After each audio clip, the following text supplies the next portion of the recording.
of the Webster Grove School District. Has everybody had a chance to review the agenda? Yes. Yes. Any changes to the agenda? Make a motion to approve the agenda. I like that. Second. Excellent. All those in favour? Aye. Anybody opposed? I'll entertain a motion to adjourn into executive session for the purpose of discussing personal and student matters. So moved. Second. Roll call. Mr. Addison? Yes. Mrs. Bell? Yes. Ms. Quinn? Yes. Ms. Keller? Yes. Mr. Khan? Yes.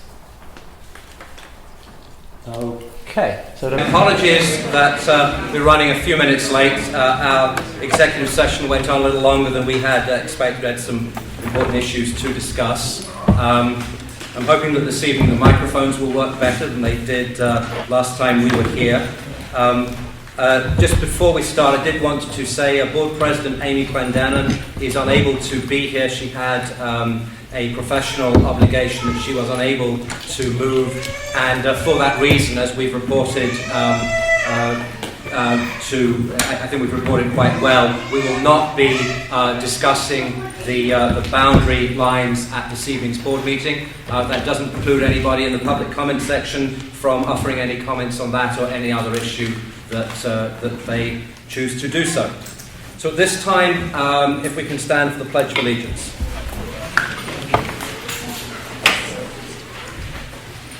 I pledge allegiance to the flag of the United States of America and to the republic for which it stands, one nation, under God, indivisible, with liberty and justice for all.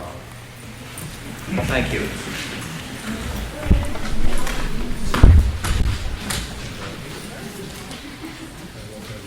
So, we have our first opportunity for public comment, and there will be a second opportunity at the end of the meeting.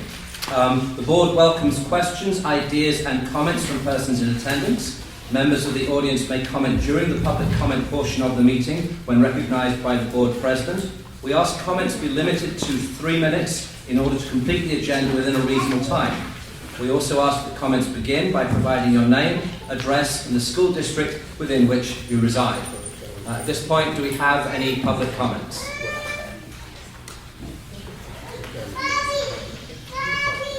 Good evening. I will be brief, but my name is Alan Todd. I live at 35 Rosemont Avenue here in Webster Groves. And as most of you know, I'm also a candidate for school board.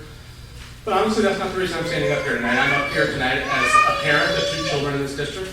I'm up here as a member of the community that recognizes the racial injustice and the inequities that have been in our community for far too long.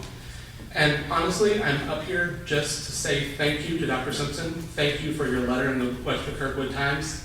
Thank you for modeling what leadership and behavior for our kids ought to look like, acknowledging a problem, sort of laying out solutions to tackle it, and encouraging us all to engage in conversation so we can make the district and the community the place we want it to be. Thank you. Thank you.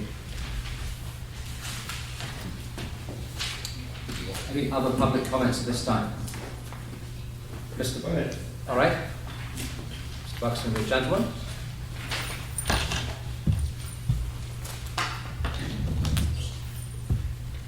Hi, I'm Laura Buchanan at 466 Florence, Webster School District.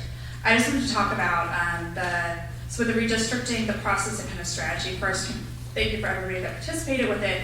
I was just very frustrated and even saddened that there was really a lack of communication to the general public and especially preschool students. My son is going to be a kindergartner. I have a 20-month-old. I called the school, talked to them, open houses, but I just thought through this process I learned there's some ways to improve. I learned that the communication was through the Kirkwood Times. Unfortunately, it's a very valuable resource. Most people I talk to and even walk in the neighborhood, people don't read it, which is sad, but it's true. So I think could have been some other ways to communicate to the preschoolers. I don't know if the district right now is collecting all of the feeder schools from kindergartners, which is a very valuable resource to ask them, where are you going now? Like, may it be a preschool, daycare, because I know my children go to Bethel Christian Daycare, which is right beside Hickson. They got no communication about the redistricting. They got no communication, too, about kindergarten registration.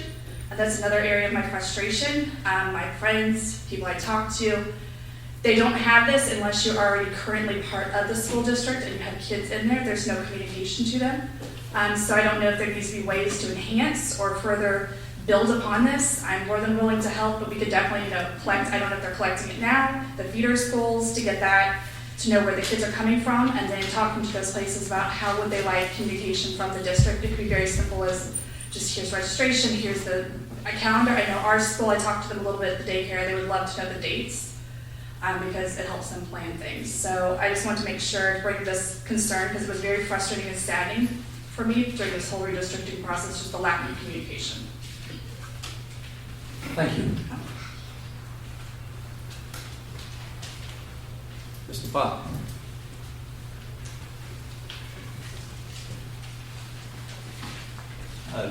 Dave Buck, 124 South Elm. Miles is in 5th grade at Bristol. Leaving Steger next year. Terrific for the last time. And I have a 4-year-old at Walter Ambrose who loves it over there. I want to echo what Alan said. John, thank you for your essay, if you will, in the paper. If anybody has any doubts why John is our superintendent, just read this, please. It's really about leadership and about taking charge. And it's not a perfect situation, but you got to pull by the horns, and I really appreciate it. I want to talk about creativity again a little bit, and this is my epiphany, is that from an academic learning, knowledge gain standpoint, the curve of education starts down low at preschool, goes to elementary school, goes up to middle school, goes up to high school. If you're lucky enough to go to college, you go to college. That's academic achievement. But creative thinking and creativity is just the opposite. Kids are the most creative in elementary school, middle school, and high school, and it goes downhill after that to adulthood, where we just do not create like kids do. And from the standpoint of racial discrimination and equity, these 2 girls that I worked with in the district, I'm not going to tell you what school they are, but they're 2 5th grade girls, came up with this symbol. It's a symbol of hope, of white and black kids working together in equity and equality. And we are printing up through Thrive, Joe, through the Thrive sticker business. We printed up a bunch of stickers. We're going to spread these around. We've also printed up t-shirts. We're just going to see what happens. But these 2 little girls wants to start a positive movement, which I think is great. Here comes another idea not from me, but from students, and it goes like this. First, there was STEM, right? Big, hot concept. Then there was STEAM. They add a little A in there for art, right? STEAM, science, technology, engineering, art, and math. 2 students came up to me and said, Mr. Dave, I think they got it wrong. I don't want to be STEM. I don't want to be STEAM. I want to be smart. Science, math, and the arts. And the arts meaning the liberal arts, language arts, the practical arts, the fine arts, the music arts, the theater arts. Arts is the big area. But art is what's in our heart. Science and math are in our head. And these kids said, I want to graduate smart. I think it's better than STEM. I think it's better than STEAM. I'd rather have smart kids like these kids right here. So that's my comments. I'm sticking to them. Thank you. Any other comments at this point? Okay, and as I said, there will be another opportunity for public comment at the end of the meeting. At this point, I'd like to hear celebrations from the board. I'll start down at the end. I wanted to mention that I was at an Avery Parents for Racial Equity meeting last week and had a chance to have a raw and honest conversation, dialogue between parents, grandparents, and concerned citizens of the district, and I really appreciate that Dr. Starks was there. I was listening, heard generational pain with regard to the school district, and I passed along 2 pieces of information to Dr. Simpson. One was regarding communication, and want to stay engaged and working in that area. And secondly, I wanted to thank, as the others have this evening so far, Dr. Simpson as well as Kathy and Dr. Lee and other administrators in the district, because before I came up to the board and I stood at the microphone there, it was to talk about the minimization of a racist incident at the high school. And I like that we weren't sweeping this one under the rug. And we might not be getting it right, but not completely, not yet, but we're certainly on the right track. Thank you. And with that, I'd like to remind the board that it's about time to get back on track with our Building Inclusive Communities training through the NCCJ. And John, if I can work with you to help make that happen for us and for our city leaders as well, let me know. Thanks. Thank you. For the pass. Keita? Sorry. Let's see. I would like to celebrate the Speaker Black History Month program on the 27th. It was awesome. And may I give a special kudos to one of our assistant teachers at Bristol, Michelle Sargent, who sings beautifully, and she threw down at the program there, as well as the STEP team, which did an awesome job, and the kids with their art projects and their living museum. It was awesome to see them studying multicultural things and learning and becoming those people and expressing what they had learned about those people. The next one that I attended, which Dr. Simpson, you'll probably give a lot more detail, was the National History Day function at UMSL, and I'll let you continue with that, and then I'll have a comment after that. Okay. So for me, I'm also our liaison to the special school district, and we had elections this past weekend to fill their board. One of the things that I was really happy to see, Webster Groves didn't have a parent as a PAC member until just recently, so that's great news for our district and the relationship with the SSD. We are still looking for an interested parent or parents, if there's anyone else that's interested in joining the PAC, which is Parent Advisory Committee. So feel free to reach out to, I guess, myself after the meeting or someone in administration that can help with that. Secondly, I think I really just wanted to appreciate and say thanks to the public for turning out last week with all of the comments about the redistricting. I think we mentioned it last week, but there's a lot of different opinions about this, and I get that for a process like this, and it was handled about as well as you could really handle something like this with various opinions in the room. So I appreciate that. Thanks again for coming out tonight, probably for the same issue. Thanks. We don't have any student advisors here, so administrators. Kathy, do you have any? I just have one.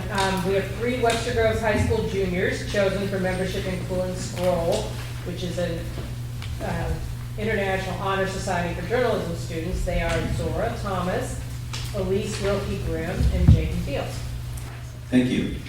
We have a few other celebrations and echo some of the ones that have already been shared. I wanted to recognize the Hudson School community who had their My Story event last week, where they have a number of African American authors, artists, professionals come from around the community and around the region to showcase their talents, their professions with the students at Hudson.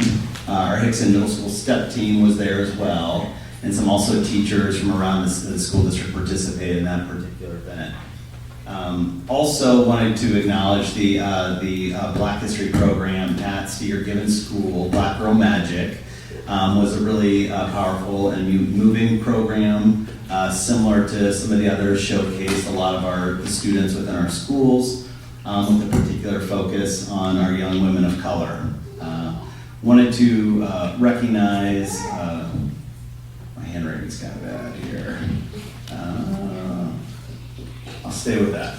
Now we invited a few different special guests this evening for our big celebrations. The first one I wanted to start with is any of our wrestling participants here. Is Coach LeMay or Alex or Hannah Jansen here? Alex, how are you? Come on up. Come on up, guys. Both of them. Is Coach LeMay here? No, he's at parent-teacher conference. Parent-teacher conference. Got it. That's really should come on over here. I'm going to give you a microphone too. Wanted to recognize these amazing young athletes this past or a couple weekends ago. They placed down at the state wrestling competition. Wrestling is an incredibly difficult sport. I've never done it. I've admired it from afar. People always talk about just how it's incredibly tough. And you guys did an amazing job, advanced through a very competitive field, both here locally and then at the state competition. And so we wanted to honor tonight with a special certificate and also give you an opportunity, if you feel comfortable, just tell them a little bit about your experience. Comfortable with that? Okay, like Anything. talk about state. state was a good experience. It was fun. The lights were pretty bright down there. There were a lot of people, but it was fun. Yeah. Oh yeah, I want to say thank you to my mom and my dad. Especially to my dad, who drives me like hours to wrestling practices and tournaments in the off season. So. I want to say thank you to Talia's mom for bringing me Sprites to everything. Hannah, do you want to talk about your experience at all? This is your second time down at the state competition and doing well? Last year I went and it wasn't very good because I didn't really know what I was doing, but I went. And then this year I went again and it went a little better. Yeah, that's it. Do you have anybody here tonight you want to recognize? Okay, Talia's mom. Good. Let's give these kiddos a round of applause.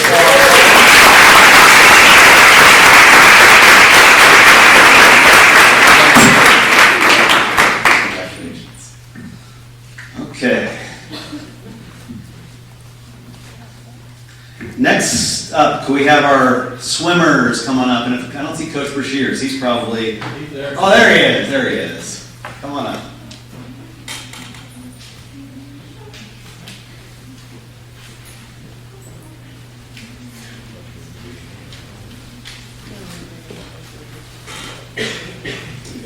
Coach Brashears has done this a few times, and certainly with these young ladies in this particular program. Our swimming program, our girls program in recent history has been one of the more accomplished, if not the most accomplished program in our high school. And this year, these four young ladies won the 400-meter freestyle. They were tops in the state of Missouri, which is pretty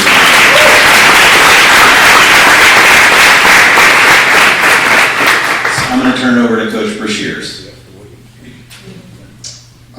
Like Dr. Simpson said, we had a great season again this year. The girls went 9-1 in dual meet record. We won the Lindbergh Invitational. We won the Nancy Breen Invitational. We came in third down in Cape Girardeau at their Invitational. At Kirkwood, it's Invitational, we finished fifth, which I would be like, why would you mention that? The four teams ahead of us were the number 1, 2, and 3 teams in the big state meet, and then the number 2 team in our state meet was the other team that finished ahead of us. So it was a good day for us. At the state meet, we finished 5th overall.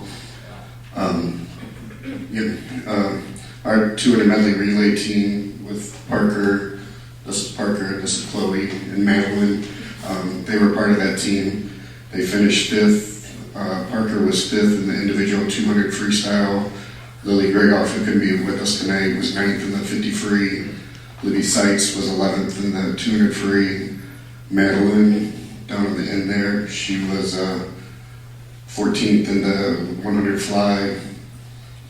Lily finished 10th in the 100 free. Also, Parker had an awesome race, finished 2nd in the state in the 100 freestyle.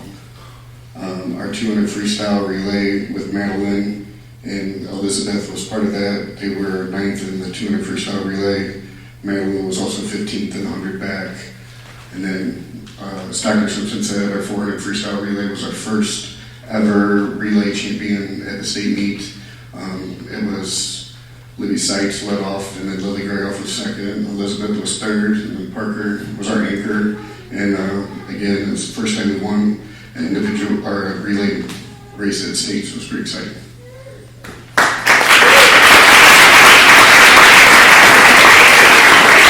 So we have a combination of swimmers here, not just some of the 400 participants, but others.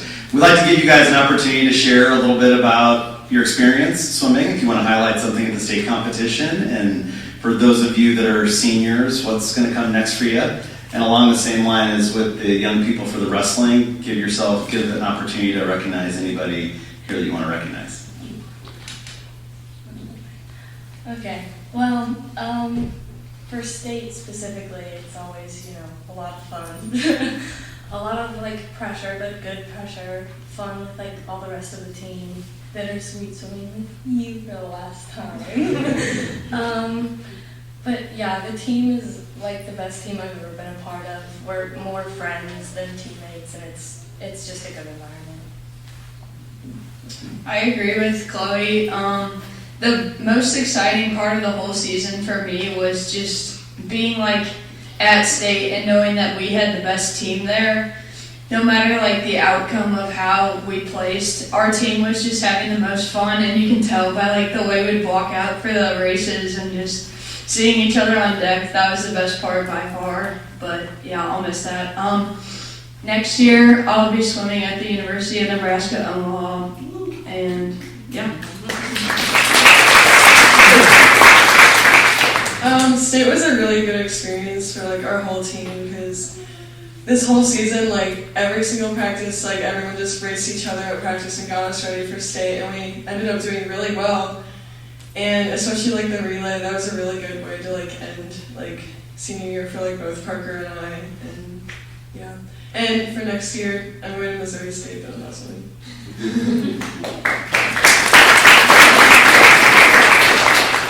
Well, yeah, for me, state is all about the build-up and the week before, just getting hype and having team dinners, and at least for me, I've always been the leader of the pack and getting our traditional spray tans before state. It's just it's a traditional thing, don't question it. And just being there, it builds us as a team, and even me individually, because swimming has always taught me to be just a better person, a better teammate, just taught us all life lessons, and being at state is a great example of that, just showing how you can support one another and just be happy and just live in the moment. And so state is always that experience for me, and Chloe said, we're all friends, but I feel we're all sisters at the end of it, training with each other for 2 hours almost every day after school. And I'd like to thank Coach B for being a wonderful coach this season, and how hard it's been. Sometimes I'll come from after school thinking I don't want to swim, because sometimes I don't, but then I know it's all worth it in the end when we're out there winning the 4-3 relay. So, and I'd also like to thank my parents for always supporting me no matter what, and my dad for sparking the love of swimming in me. So thank you. You guys want to acknowledge anybody else in the room coming back? Do you have anybody in the room? Yes. Oh, yeah. Thanks to my mom, because she's the one who got me into swimming, and B, because he was an amazing coach for the 3 years that I swam. Yeah, thank you to Coach B for being one of the best coaches I've ever had, and to all the Webster parents that have supported us leading up to state as well. We've seen your happiness for us, and especially at the Starbucks before the state meet, we saw a bunch of parents, and they were just hyping us up and getting us excited. So the community support has been big too. And of course, thank you to my parents who have just supported us endlessly throughout the whole process. Yeah, B, my parents, and our assistant coaches, Zach and Katie, who couldn't be here tonight, but it was their last year with us, and we appreciate them a lot. We're going to miss them a lot, so thanks to them. Congratulations, teachers. We have some letters that we'll edit, and we'll get to you real soon. Next, we wanted to bring up our Hickson 8th grade students who recently participated in the Gifted Social Studies competition. Can you all come up? And I don't see Miss Alka here. Dr. Lee, do you want to? Oh, there's Alka. Alka's there. Okay, come on up, Alka.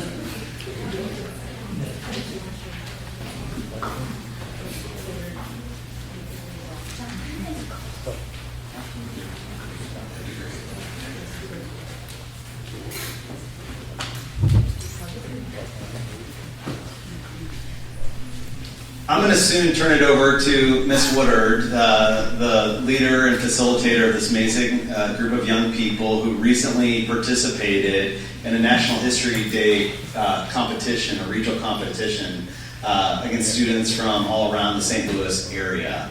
And we have a number of students that, as you will see, going on to a statewide competition. And it's a really neat project, and I'm looking forward to hearing each of you talk a little bit about your project. But I'm going to turn it over to Miss Woodard and have her speak to it, and then introduce the students and have them chat a little bit.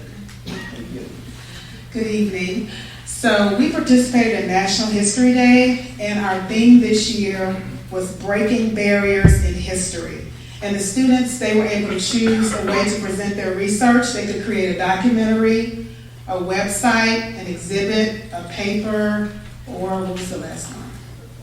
A performance. And so we are so excited to celebrate with our students. We had 3 first place winners in the region and 1 second place in the region.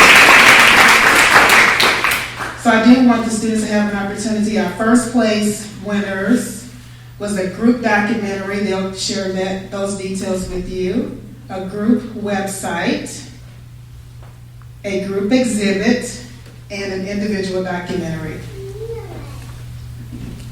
I had an individual documentary on the black barrier breakers in the film industry, and it was a really nice learning experience, and I'm proud to have made it this far with it being the first year of Hickson doing this.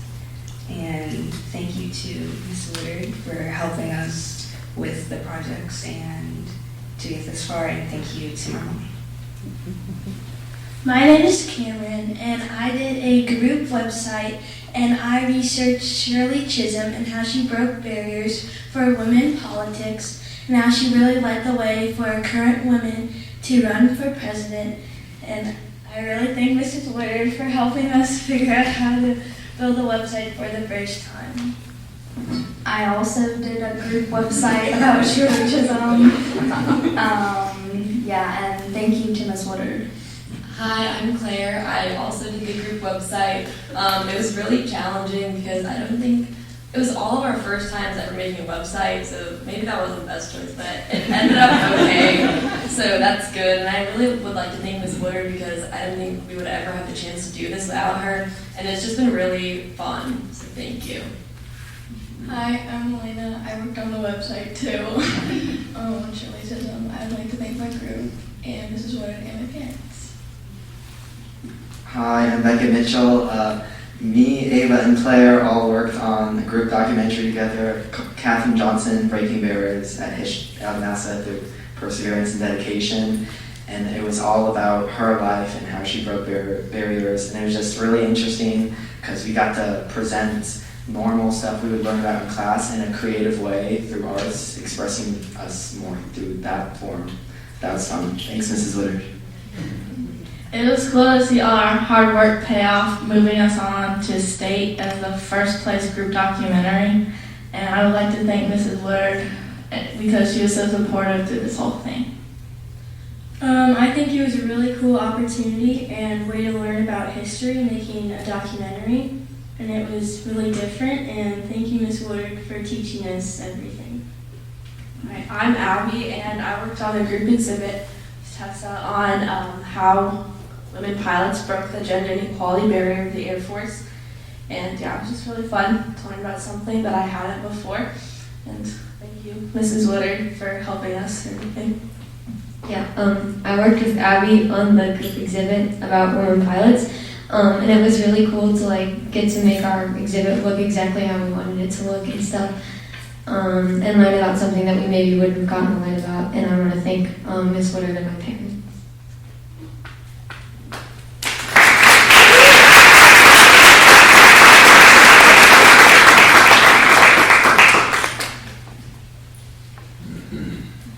Well, I also want to thank Ms. Woodard, because it does.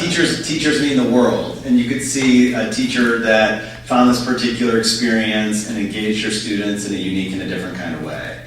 And they're getting the platform of being here tonight to share about their amazing projects. They're going to compete on a state level competition. It's really neat. Thank you, Alka. Thank you, Grace, for hiring great people and supporting them and supporting important topics like this. And we all look forward to seeing what comes next with the state competition. So, John, can I add a yes, you can. So I just want people to understand that Hickson got 4 out of 8 categories, and that's really pretty incredible. They just kept calling Hickson, I was there, I was like, this is awesome. So thank you, Mrs. Woodard. You are a perfect, great example of teacher excellence, especially this being the first year that we've ever participated in it. That's awesome. It's an awesome job. Thank you.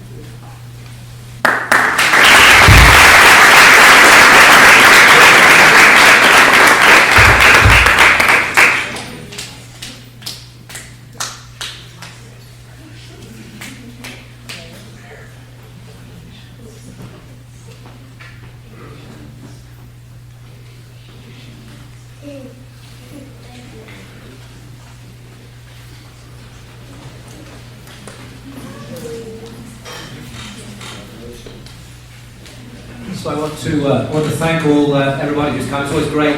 Oh, we've got one more left. No, one more. They're all filing out now. I was going to say, so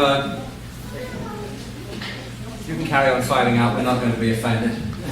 Scintillating as Board of Education meetings are. We got one more recognition. Somebody you guys might know, so you want to stick around for a second. Wanted to recognize tonight here this evening, we have with us Dr. Howard Fields. Dr. Fields has been the principal at Steger and Gibbons for 3 years.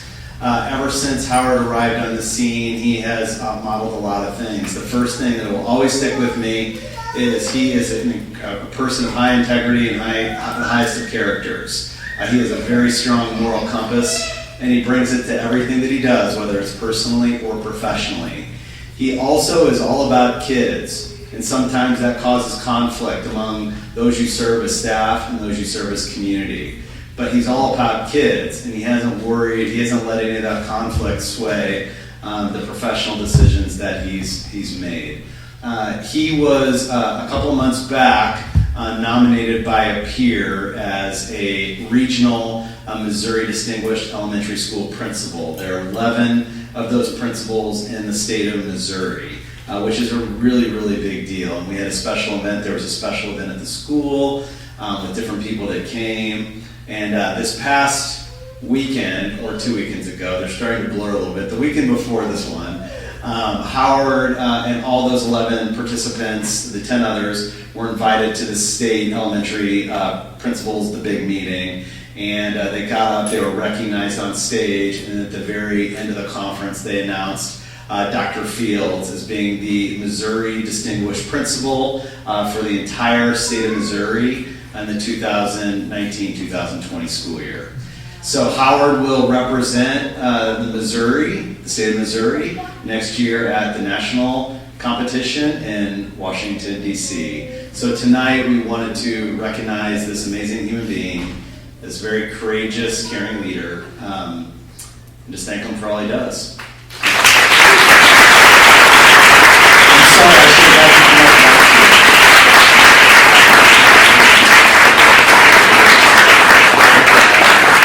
And likewise, he needs to say a few words.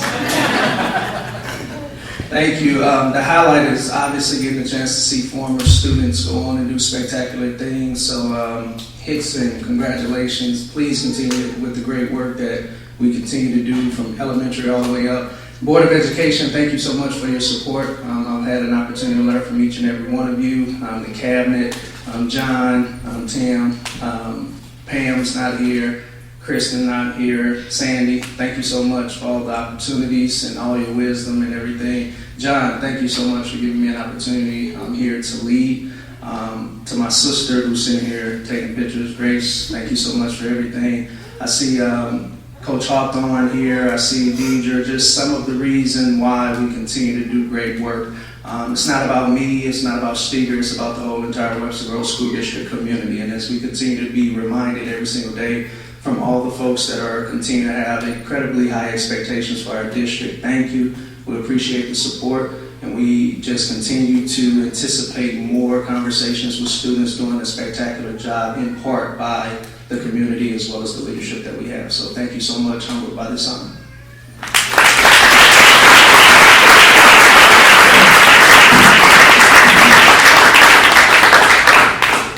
It's great to be able to honour people for academic and for their athletic achievements. And as I said, I'm sure many of you have better things to go and do than to sit here. So at this point, while you're welcome to stay, you're also very welcome to leave and go and do homework. Wait to find out what your parents heard at parent-teacher conference. In the meantime, I'll ask if anybody has any questions regarding the correspondence log.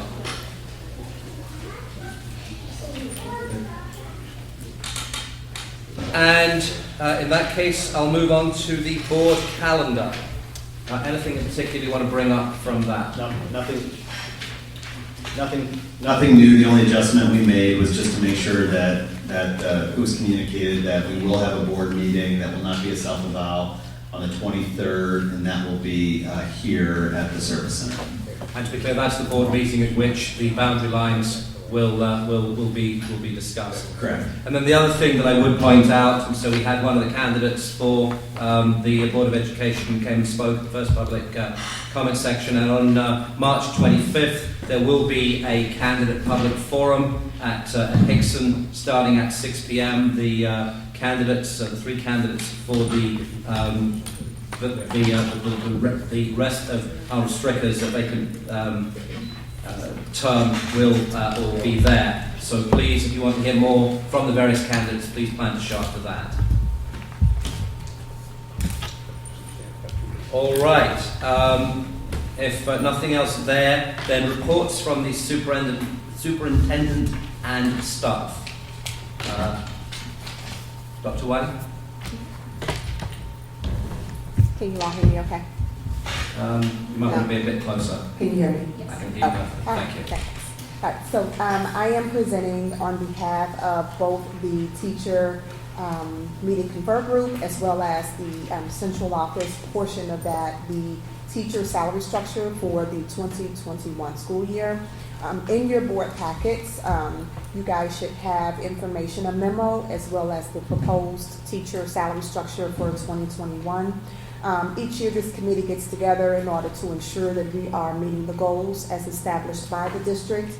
So this year's approach was to have a teacher salary structure that was built on compensation, the compensation model that we drafted 3 years ago. So the committee did not see any reason or rationale for making any adjustments to that current model, as it's working fairly well for us. So this compensation model incorporates a comprehensive look at teacher compensation, as well as it does have a more involved look at evaluating the teacher salary structure both internally as well as externally. We look at the steps internally to ensure that our teachers are compensated comparably, as well as what's going on in the county areas, other county districts, to make sure that we are still meeting that 105 plus the 1% that we have targeted. The attached salary structure that is in the packet, you'll find actually has an adjustment on it that's different from what we had prior. And that adjustment speaks to, if you'll notice on, I'm just looking particularly at the PhD column in the very right-hand side. So what you'll notice, let me do this first. What you'll notice is two columns. The column that is highlighted is the projected salary for teachers for the 2021 school year. The column directly to the right of it is the current model, the current salary for 2019-2020. So once again, highlighted is what we're asking you to approve.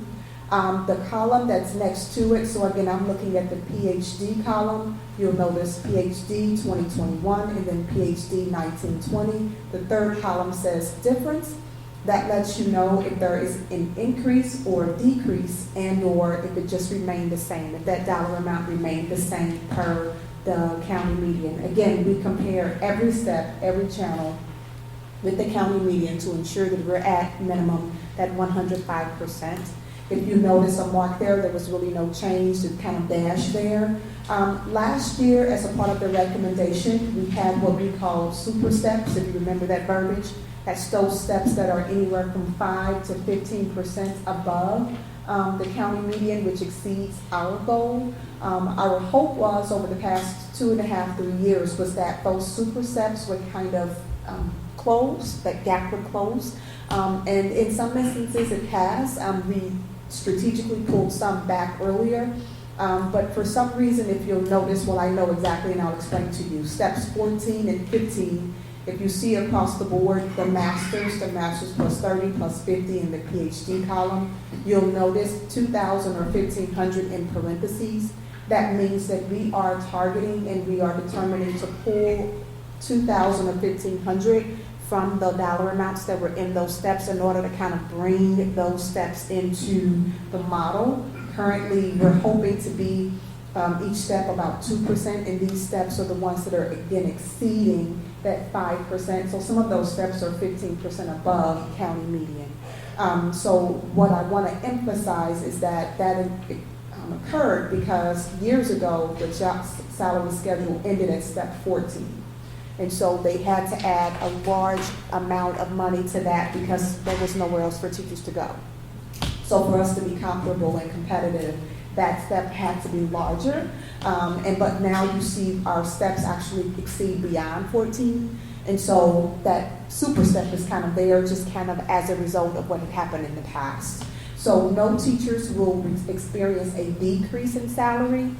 There is an expectation lost, right? So if I am on master's step 13, my expectation would have been to receive an increase that would include that 2,000. Now I won't get that 2,000, but you'll still notice going from step 13 to 14, that's still about a $6,000 increase versus an $8,000 increase, if that makes sense.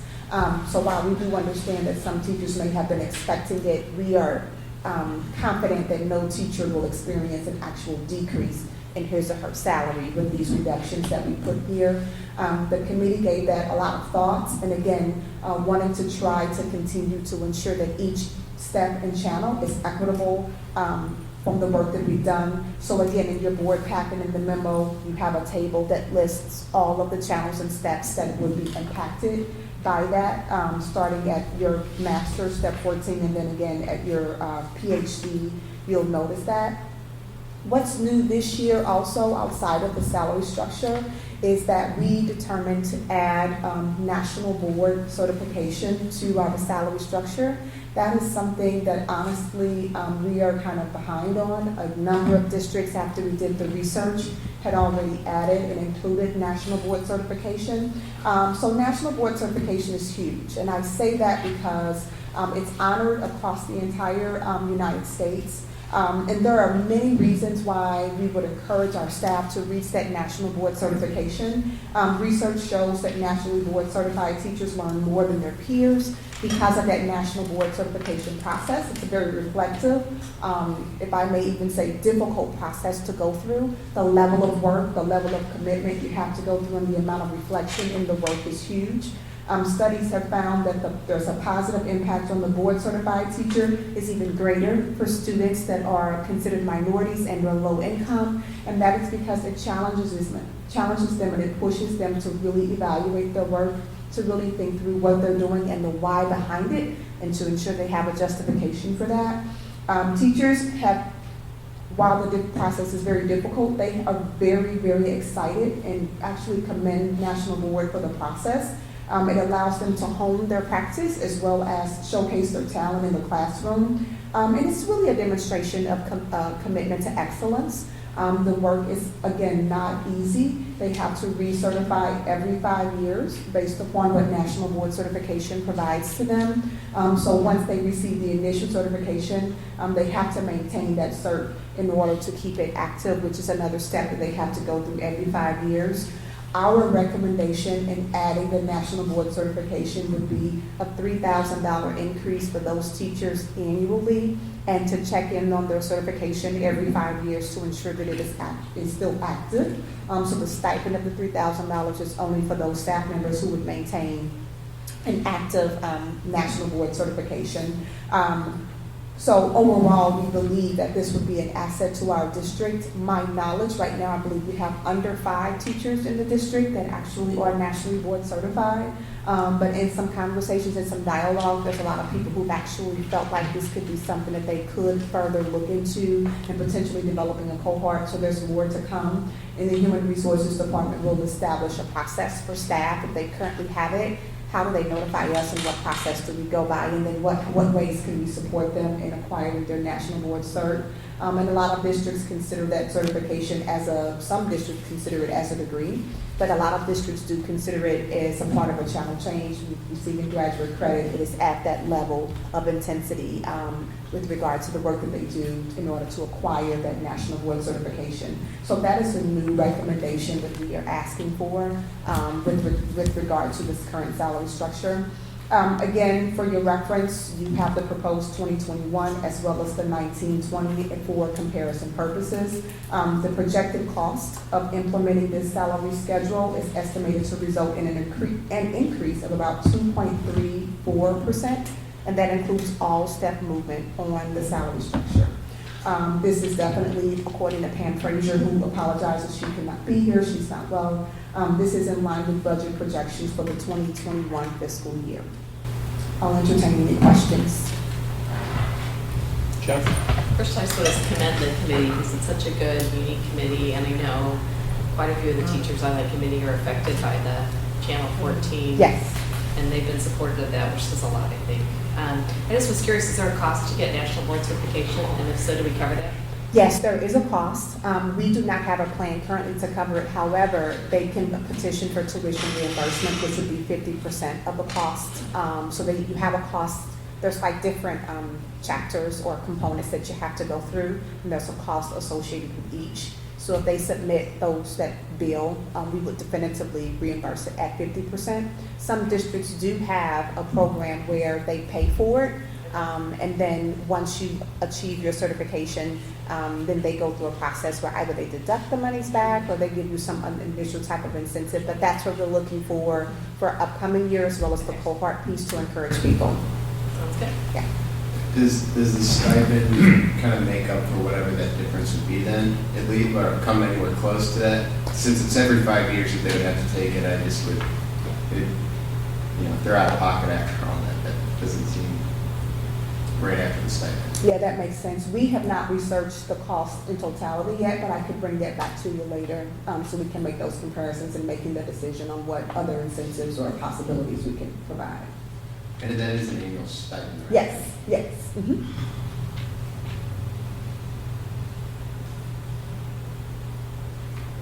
Any other questions? No questions. Good, okay.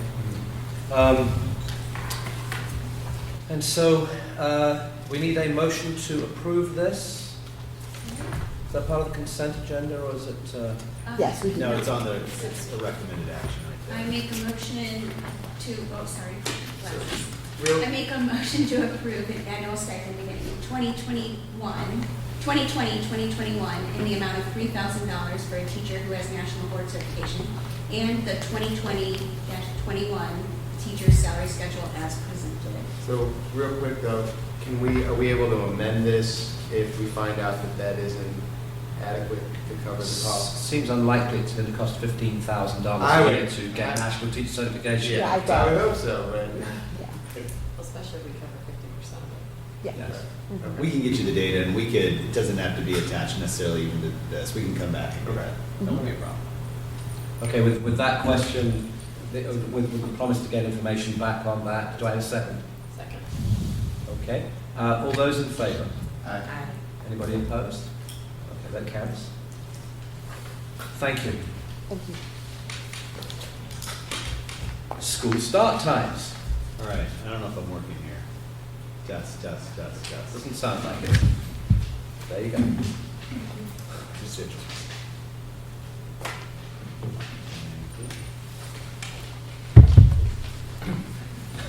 Test. Okay, that works. All right, tonight, as promised, we have been looking at school start times. Earlier in the year, Dr. Wiley presented to the board a calendar for the 2021 school year, as well as 21-22, that reflects a few things, including recent legislation that was passed requiring schools to go a certain number of hours. A calendar committee, an annual calendar committee was convened, discussed the matter, discussed the calendar. We brought together parents to get their feedback, and they ultimately approved a calendar. One of the desirable traits of that calendar was that school end before Memorial Day. That's something we've done in Webster Groves for a while, unless there was snow considerations. That was a desirable characteristic. Because of that, one of the things that we needed to do was add time onto our school day. Next year, we designed a calendar for all of our schools to be 7 total hours in session, from bell to bell, first bell to last bell. That impacts some of them more than others, but they're all a total of 7 hours. Because of that, we are increasing the instructional time with kids at all of our levels. We had to also change the hours of the day. What would those be? Would we just add on to the beginning? Did we add on to the end? We had to make that decision. In 21-22, we're going to have a much, obviously, an organizational shift when we move our 6th graders over to Hickson Middle School. That's going to change things such as start times, transportations, and staff.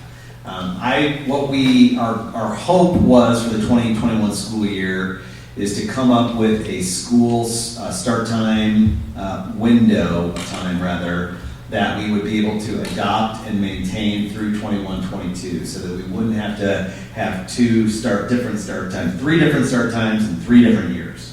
That was kind of a goal and desirable. We found out some information this Saturday from First Student, who Pam contacted, that we feel allows us to make this start time in 2021 and be able to keep it through the 21-22 school year. So I'm going to kind of present a little bit some of the information, the data around it, and then entertain any questions, thoughts that you have.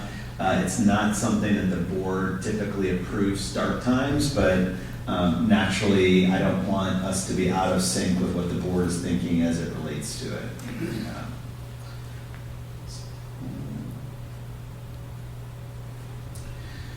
So here are the proposed, just come right out of the gate with it, here are the proposed start times for the 2021 school year. Our elementary schools and Steger 6th grade center would be in session from 7:50 to 2:50 p.m. Our Ambrose Family Center preschool, it's a little bit complicated because we have different programming within that setting. But as far as their, in general, you could think of it as the programming starting at 8:15. And then having our Hickson Middle School and our Webster High School start at 8:25. So we wanted to, it was intentional to space some things out and kind of just talk about the why. Some of the big primary whys for these particular start times. High school, the data will show our high schoolers don't get enough sleep. They have very busy and active lives. They have jobs, they have activities, they have a lot of homework, and it was really important for us, if we could accomplish it, to get all of our K-12 students, the average K-12 student, adequate sleep, optimum sleep, that they fall within a particular window. And this particular start time scenario does address that. I already mentioned the changes in legislation. That was a driving force behind these changes. Staff sharing at the K-5 and 6-12 levels. As we go through this phase-in process with the elementary boundary line, we're going to need to be really flexible with our staff, especially at our elementary school level. Having similar start times and times school windows will really help that out. It'll really help that out. 6 to 12 levels, we already have staff that is shared among schools. If we have, if staff members have space in their schedules and there's a need at a school, we share those staff. We have a number of staff that are shared between Webster Groves High School and Hickson or Webster Groves High School and Steger. Having similar start and end times will just provide greater flexibility for us. Again, a positive in making this change is the 1 start time change in the next 2 years and not 2 start time changes. And then, although I would say that most elementary school families probably prefer a little bit later of a start time, as evidenced by the survey results, the 7:50 a.m. start time is preferred over a 9 o'clock or close to 9 o'clock start time based on the survey data. So here's the difference, what it would look like next year at each of the schools. You'll notice that it's in order to get everybody within that optimum window of sleep time, it's going to be earlier at the majority of schools, all but the high school in Gibbons and Steger. The preschool will start 15 minutes earlier. Gibbons and Steger actually start at 7:50. Their day will just end a little bit later than it normally does in order to capture that 7 hours. Avery, Bristol, and Hudson will start 30 minutes earlier than they typically do. They start at 8:20 now. Clark and Edgar Road, I noticed I didn't put it there, but their start time will be 35 minutes earlier than it is right now. Hickson will be 10 minutes earlier, and then the Webster Groves High School will be 30 minutes later. There's a lot of research as it relates to sleep and the need for kids to sleep. Again, this decision will help us meet the needs of all of our kids better. A lot of the research and stuff that I'm showing here today speaks to the high school, the need at the high school. The research is pretty conclusive about 7 through 12 graders that they don't get enough sleep, and it has a negative effect on their overall well-being, their academics and the such. So a lot of this particular research will speak to that. Is high school related. Different things from the American Academy of Pediatrics speaking to the effect of insufficient sleep, and I'll lay out a few more of these in a little bit. What the research also shows, that regardless of when the start time is, with these adolescent students, if you if you push back their start time at least 30 minutes, it will show significant improvements. The research shows that's an improvement. Now, the research also does talk about 8:30 or after being a great start time, but we have some limitations that I'll speak to that kind of prevent us from doing that at the moment. But 8:25 is pretty close to 8:30. This is some of the research. Children between 6 and 12 years of age should sleep 9 to 12 hours a night. Teenagers 13 to 18 should get 8 to 10 hours per 24 hours. You look at that and you think, oh man, it feels like they should need a little bit more than that. But that's what some of the research states. The impact of the chronic sleep loss. So when some of the research speaks to our high schoolers, for example, that aren't getting their optimum sleep, and what is the effect on it if you have sleep under these ideal states, and it runs the gamut from social emotional, anxiety, depression, to increases in impulse control, self-regulation, short-term memory, executive functioning, organization, creative thinking, low academic achievement, decreased motivation, poor attendance, and a number of different things. I can personally attest, as somebody who will often walk from my office over to Webster Groves High School, to see those students when they're walking in on a late start day in comparison to a normal day. It's night and day. I mean, they are alert, they are happy. It's a real big difference. Some of the information that we use to inform these decisions, we put out a survey that we had completed by parents, students, and staff. We contacted with the bus company, and we also brought it before the issues committee, the same group that goes about approving salary structures, discusses district-wide issues. They discuss the start time schedule.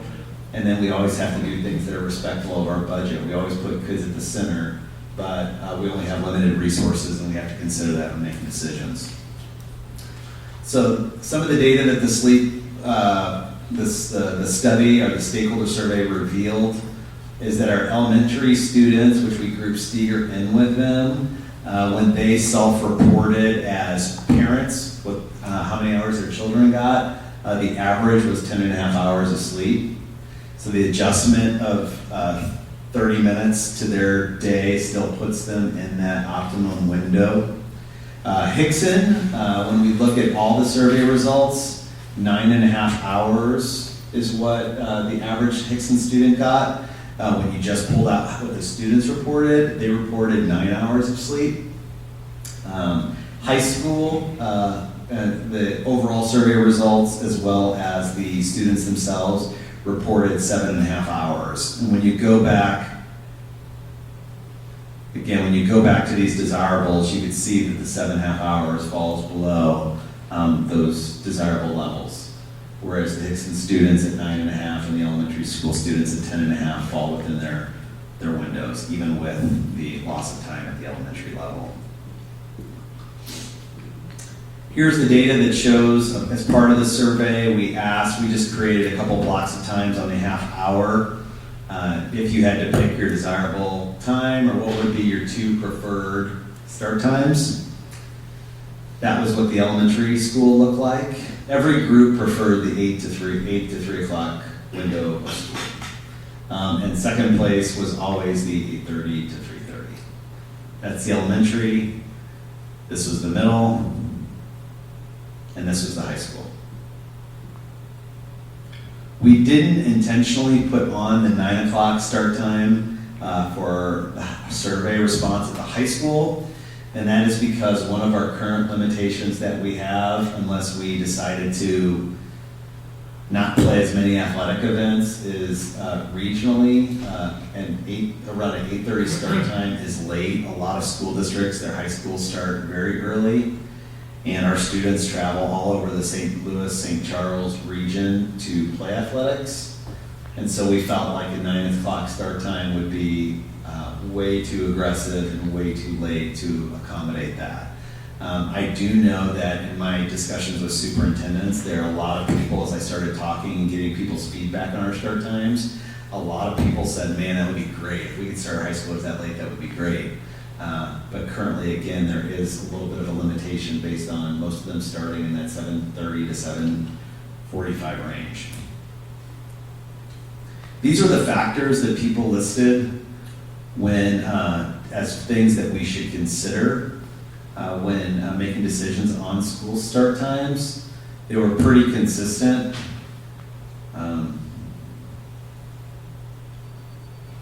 Of priority, of course, was the emotional health was first, student physical health after that, and then student academic achievement and their safety to follow. The timing of after-school activities and before and after-school care for siblings is certainly listed as something that we should consider. That was listed by some respondents as a worry if we went with an earlier high school time.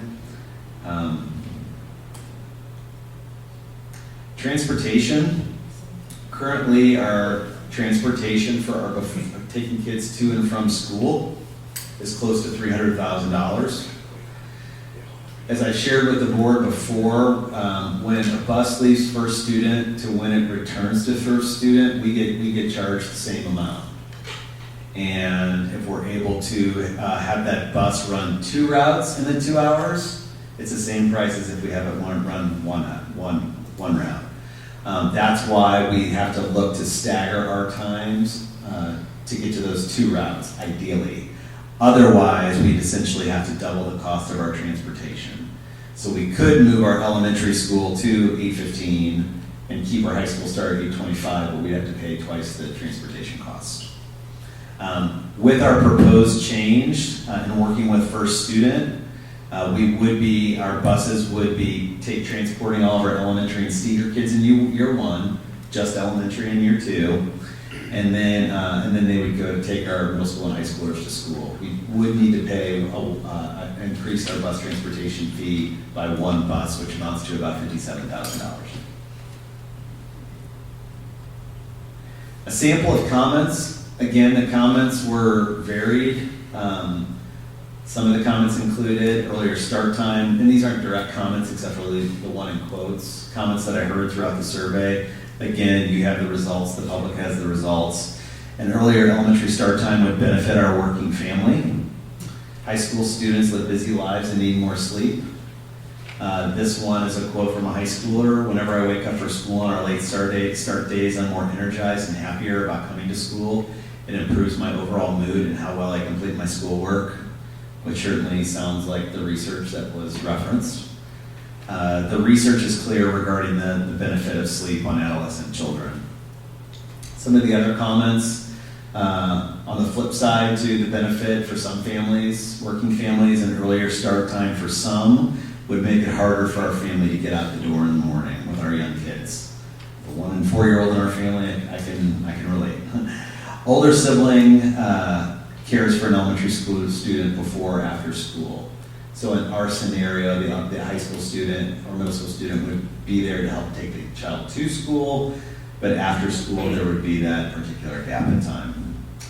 Having children at Steger and an elementary school will make pickup and drop off more challenging next year. With the same start times, that would make things a little bit more challenging, which might require additional coordination or some type of support, or after Adventure Club. Childcare for some staff who travel longer distances would be problematic. Similar to those in our current neighborhood, our current families, we have staff that come from all over, again, the region, and some from a different state. Why the proposed times? Again, we're accomplishing a goal of being able to get all of our students, more students, better sleep, which we believe will benefit them all around. A goal has been to get the Webster High School start time later because it is early and those children definitely need more sleep, those young adults, I should say, young people. The 7:50 a.m. start time, while it is on the earlier side of 8 o'clock, it's also not too far off 8 o'clock, which was the most desirable time expressed by elementary families and respondents. Again, I think it's good if we could just pull off the Band-Aid and change start times once and not have to do it, have 3 different times in 3 different years. And then as we get into the 21-22, having the K-5 at one time and the 6-12 at another time would definitely prove beneficial. With that, I will answer any questions or comments or talk about it. John, I have a question, and it might be more of a thought, and it's that, for example, I notice a lot of, or quite a few kids being dropped off early. I noticed it at one school, I noticed it definitely from my house at Avery. So I think this is going to help working parents who work outside of the homes anyway. And there's this leeway that the school has in the mornings of about 20 minutes. The kids can be there starting at 8 a.m. even though the school doesn't start until 8:20 a.m. With the kids now who need someone to pick them up in the afternoon and their older brothers or sisters being in school still, maybe is there a possibility that we have a little bit of a gap in the beginning but a gap at the end as well where they'll still be receiving some care out front of the school? We've, my administrators know that I've sent and that we would be meeting with building level people to see how we might do exactly that. Knowing that, with the boundary line phase-in process, the current recommendation is that all families would have the opportunity to go to their newly zoned school, but we know that some people will not choose that. Some people will want to do the 2, and so, it's not my recommendation to organize when all 6 PTOs are meeting or all things like that. I do think doing something to be respectful with the start times and the end of the day is something that we do need to do. So yeah, we will definitely be looking into that and doing something to support that. Thank you.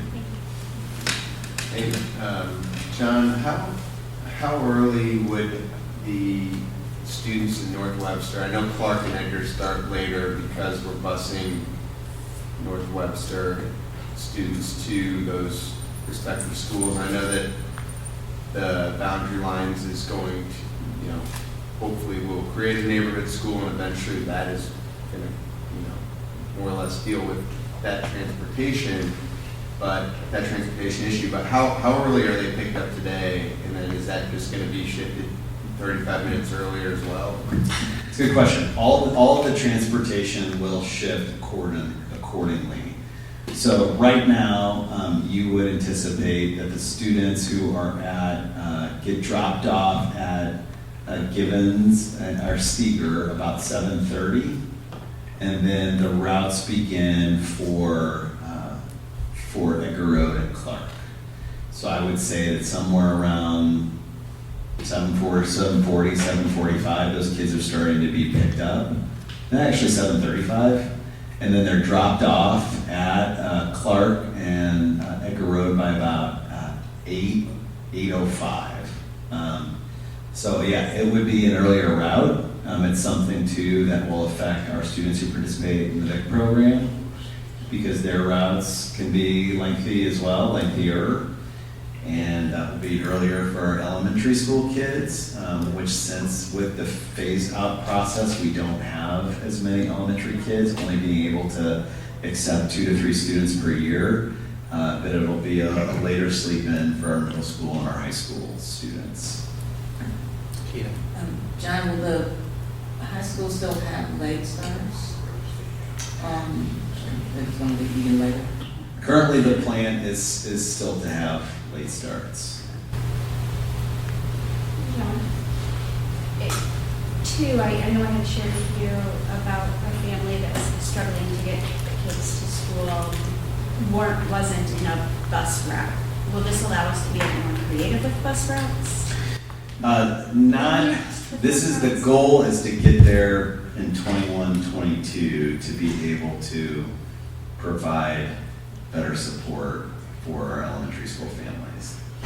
That's the goal. So that's not something that we feel we can accomplish in 2021 based on the model, but that's going to be a goal for 21-22, just that.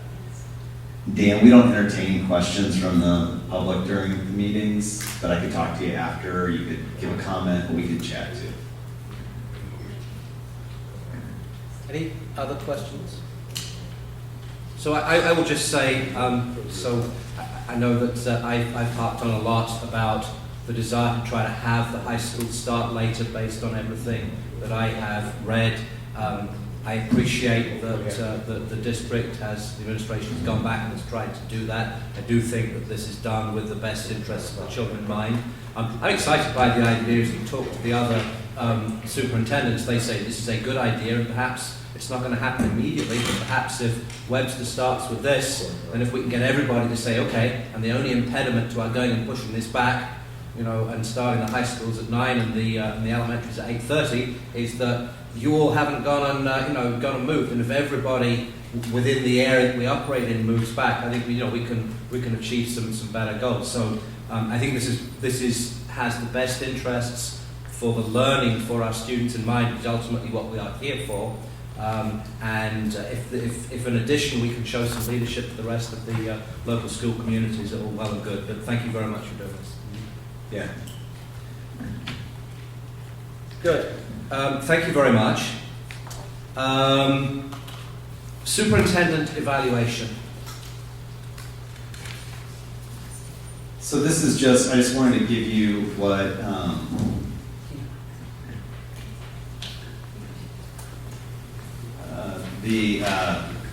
there was some feedback given last year after you received my evaluation that it needed to be a little bit pared down from the 17 pages that I wrote, and a little bit more focused. And then David was pegged as the person to assist me with doing that. So here is I just kind of gave kind of a sample of the structure of what those areas would focus on. The first part of my evaluation would be focused on the current year's work and celebrations.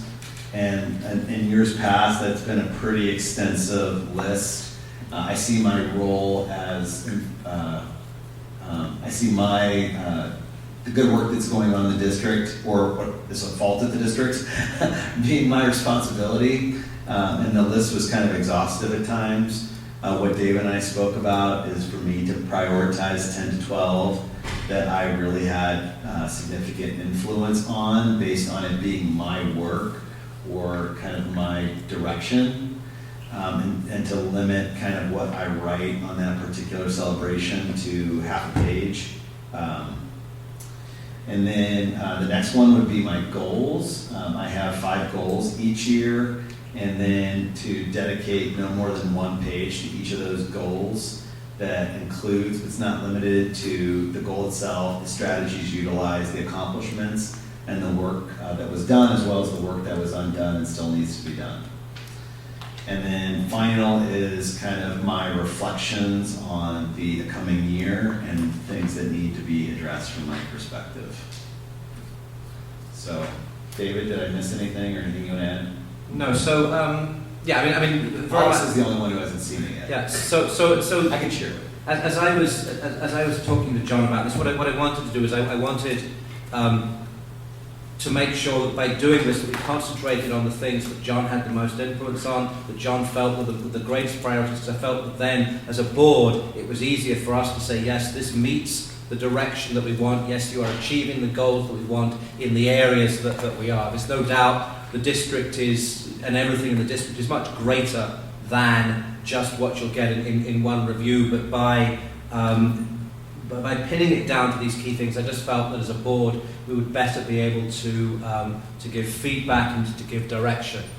That said, that is my view. You know, I was asked by the board last year to go away and to work with John on this. This is my view. If other board members see this differently, please speak now.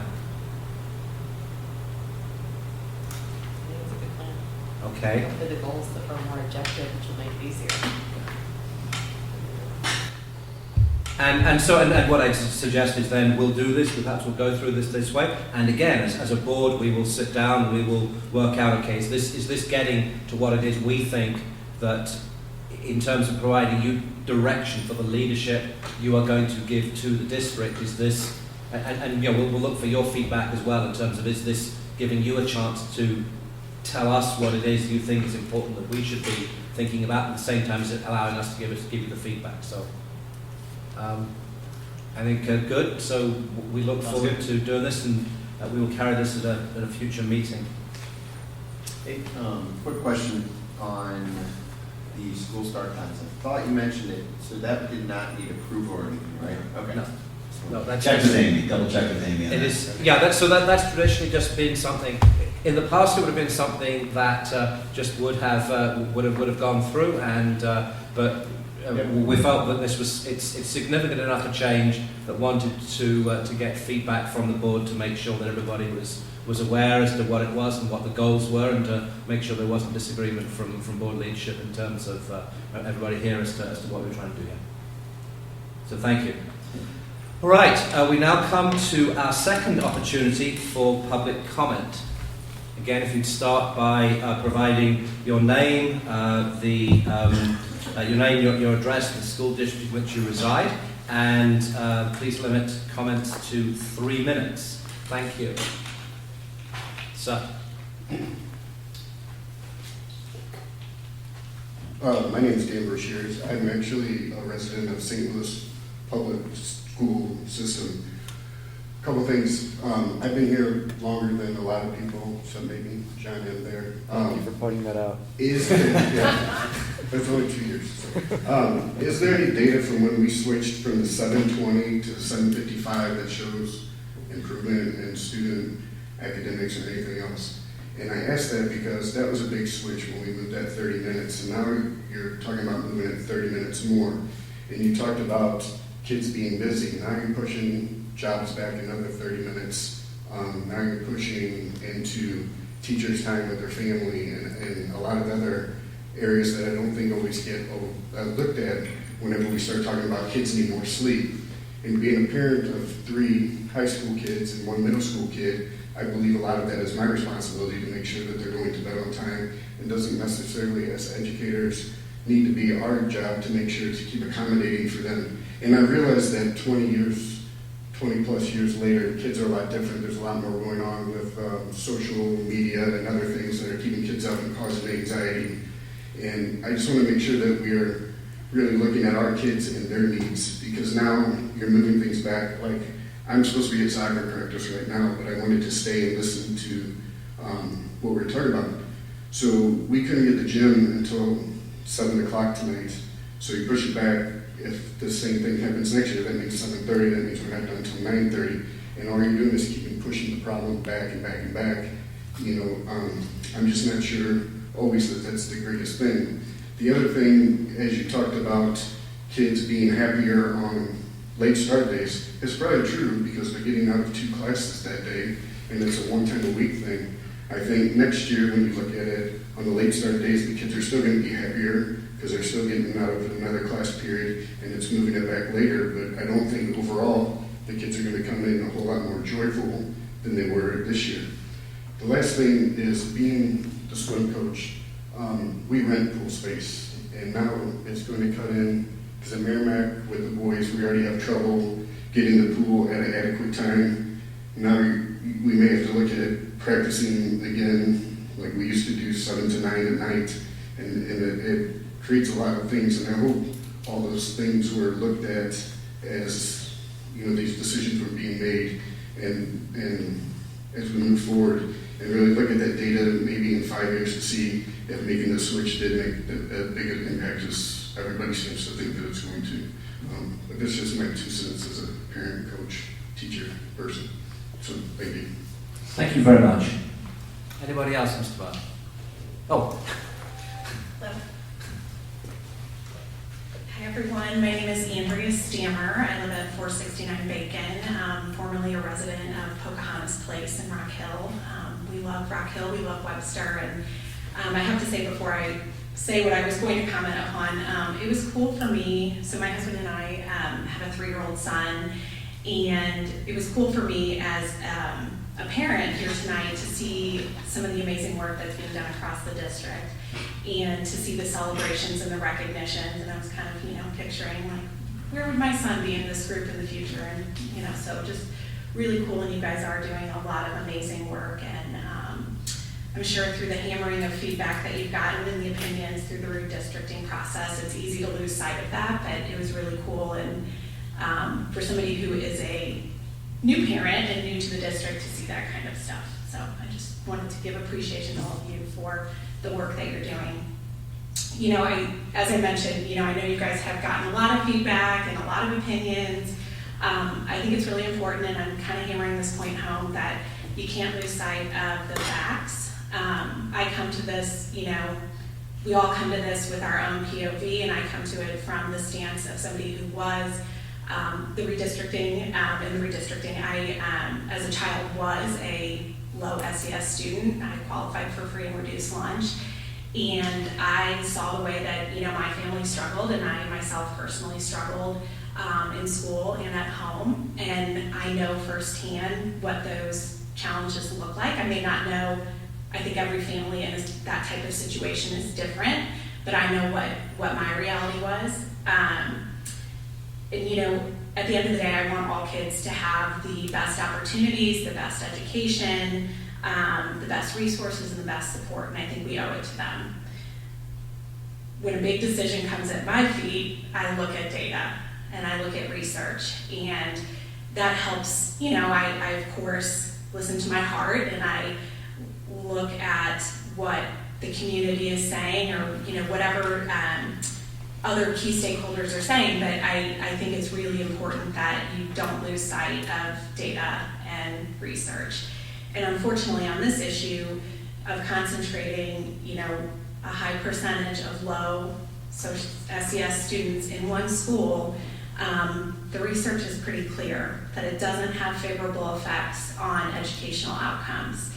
And, I just think that this board has a real opportunity here to make a very impactful decision going forward. And then I just hope and I urge you to make sure that you are looking at that data and looking at that research and really, really thinking it through alongside all of the other, feedback that you're getting, and of course, all of the knowledge that you all have that I don't as a new parent just entering into this community. So I just wanted to make that point, and I really appreciate all of your time, and we'll see you at the next redistricting meeting. Thank you. Thank you. Mr. Black.